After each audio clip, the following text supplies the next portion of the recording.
funded jointly by private groups and government and the Office of the President as well. So these three areas which I mentioned are not part of your submission in the net? Not yet.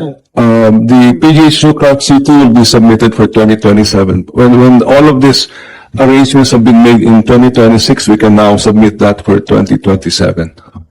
Or Carmona and Diliman part of the net? Not yet. Not yet. Not I yet. see. Still studies and PPPs are being okay. Before we move on to other aspects in UP, may we know from UP-PGH, ano pa po ang hiling nyo? Isa sa hindi ko sinasabing hindi mahalaga yung parte ng UP, pero kung ano ang kailangan pa sa PGH para paglingkuran ang mahihirap na taong bayan. At para palawakin din ang kaalaman sa siyensya. Actually, Mr. Chair, Your Honor, our request to the House of Representatives ballooned to 3 billion.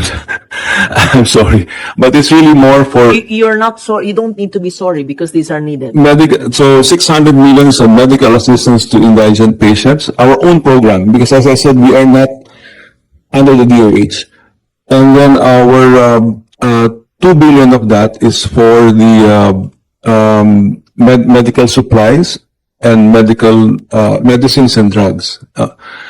And then we are asking also, as you mentioned earlier, we have new equipment, but after the warranty period, the preventive maintenance of this equipment now runs to 190 million per year. No? And these are equipment that are only seen in PGH mostly, because we want our trainees to see what other countries have. So we all put them also in PGH. So, and also we're asking for some more because we are now will be capable to do liver transplant for children in PGH. So we are projecting that we will have more patients for 2026. So we also included that in our request. And of course, ma'am, our project for the X-linked dystonia Parkinsonism patients in Panay Island. So we repeated the request. Thank you very much for last year's support. Yes, sir. Yes, how much was that? 15 million. 15 million. 1.5? Yes O po. kaya ko siguro. Yes, nagamit na po yun. Naubos na po siya. That's why we're asking for next year. Yeah, could you kindly just explain? So that it's on the record. Yeah, this was my small amendment. So there is a unique Filipino disease called lubag. Lubag means twisted. It's only found. It's only found in the Philippines. It's linked to a gene disorder in the Panay Island. So of course, it was detected in Boston. It was detected in Germany because of the migration. So what happens is that in midlife. Hindi ko alam yun. Doon na una nalaman bago tayo dito? Dito po 1967. You said. Sorry, 1967. It was discovered by Dr. Lillian Lee in Panay Island. Lillian Lee was our foremost neurologist in the 1960s, and she's been following this community of individuals stricken with lubag, and so because of the lack of information, the continuous increase in the population of this disease was left unchecked. So through the years, thousands have this disease, and as I said, they do not have it when they're born. Midlife, they start to have contortions of the body. So in young adult life, they have contortions of the body to a point that they cannot stand anymore, they cannot eat anymore, and they die usually from not being able to breathe anymore. No? So what we have found, there's a big initiative internationally, now based in Massachusetts General Hospital, to study the genetic basis of this, and they have now found it, and now they are now looking for the drug, or found the drug to treat it. So that's a big breakthrough. But in the meantime, all of them have the symptoms of twisting, not able to control the movement. No? So what we are doing, what we found out, that if you target a part of the brain with an ultrasound wave or or what you funded, the deep brain stimulation, it's an electrode that you put in the brain, the contortion stop. Like magic. If you see them, I sent you some of the videos. Yes. So we are positioning ourselves to be the center for this because it's a unique disease that was previously treated in Boston, in Germany, in Taiwan. So since 2020, it's been being treated in PGH already.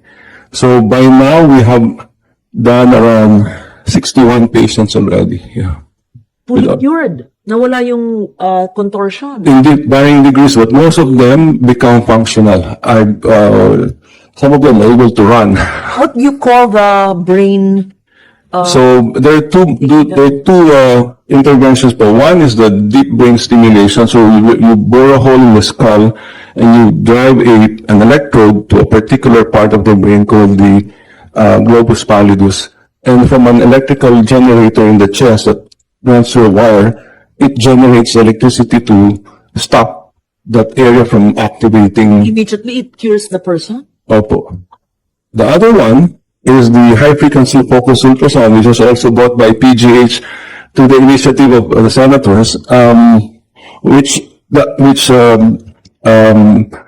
allows the treatment without the operation. So this is just 1,000 beams of ultrasound focused on the thalamus, and it creates a lesion there that stops the contortions. 61 patients have been cured because of those two kinds of stimulation and the treatment. Because some patients do not qualify for Operation. the other. Yeah, so that's why both options are now available in PGH. Yeah, so we have this community of patients. So itong 15 million na sika, insertion, yung mga may magagandang insertion, di ba, ay nakatulong po para sa operasyon nito or sa research lang po itong Sa operation po, because each surgery costs, deep brain stimulation costs 1 million pesos. The high focus ultrasound costs 500,000 pesos. But the actual Kung cost, 15 million, ilan po ang naka-line up, sorry to interrupt, ilan po ang naka-line up na pasyente na walang pondo po? there are, currently in our list, there are 33, but some of them are private patients, so they can pay. A private patient will pay around 2.5 million for the Kaya operation. itong 5, ilan po yung charity patients? Yun po, yung hinihingi namin. Because those, the 15 million will pay for 10 deep brain stimulation and 10 high focus ultrasound. So that's going to be around 20 patients. For 15 million again, for 2026, you're able to serve all the patients. 20 patients po. You know, yun lang pong alam nyo. Maari pong sa mga probinsya, sa anim, Dumadami po sila. hindi po natin alam na may mga ganun. They don't even know that there is this cure now.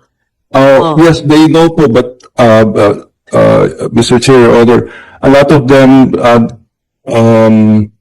do not want to come to Manila. That's why we asked for that additional equipment, that the 5 million last year, so that we can bring it to either Antique or Panay, but not this type of equipment, another technology that we have. So we hopefully will be able to do that.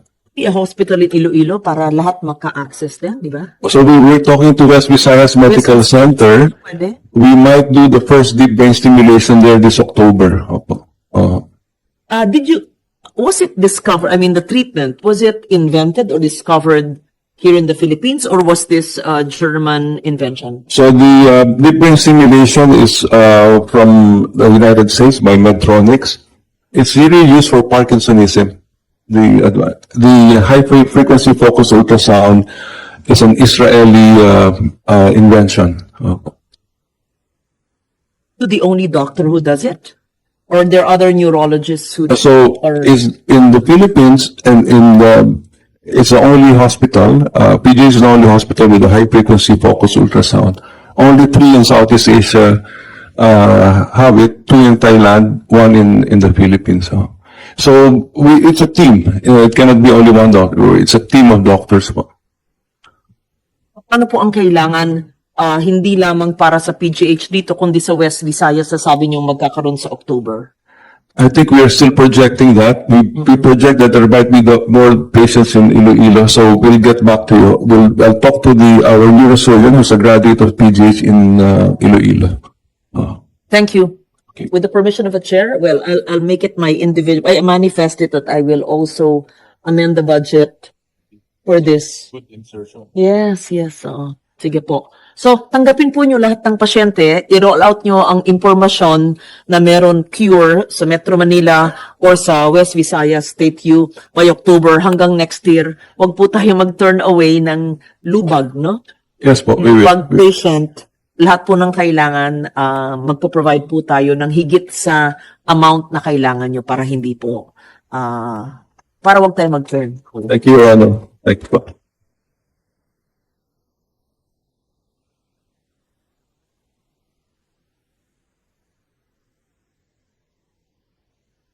PH pa. Ano pang yung Ear Institute. I'd like to say this, 1998, as a very young senator, I, together with my seatmate then, Senator Flavier, authored the establishment of the Ear Institute. Napopondohan naman po yan sa inyong programa, no? I saw it here. Yes po, it's under the National Institute of Health, so the institute is well-funded. Yes, To very expand that in our new building, a 15-story multi-specialty building in PGH, we are giving more space to the Ear Institute okay. to expand its services. Problema. Wala po. Another law I authored is the the hearing screening. No, the newborn screening And and the newborn hearing Hearing screening. Yes. And there are departments, institutes that are implementing these laws in Yes. PGH. Yes. so that's other than Institute of Health also. So there are now more than 7,000 hospitals subscribed to the newborn screening. And our Dean Charlotte Chong, is still the proponent of the newborn hearing screening. Correct. So there's no need because they're all under the NIH. So- It's funded already. And they're being funded by they're being paid for by PhilHealth already. So it's And PhilHealth? yes po. So it's a continuing program that's also making money for PGH in a way.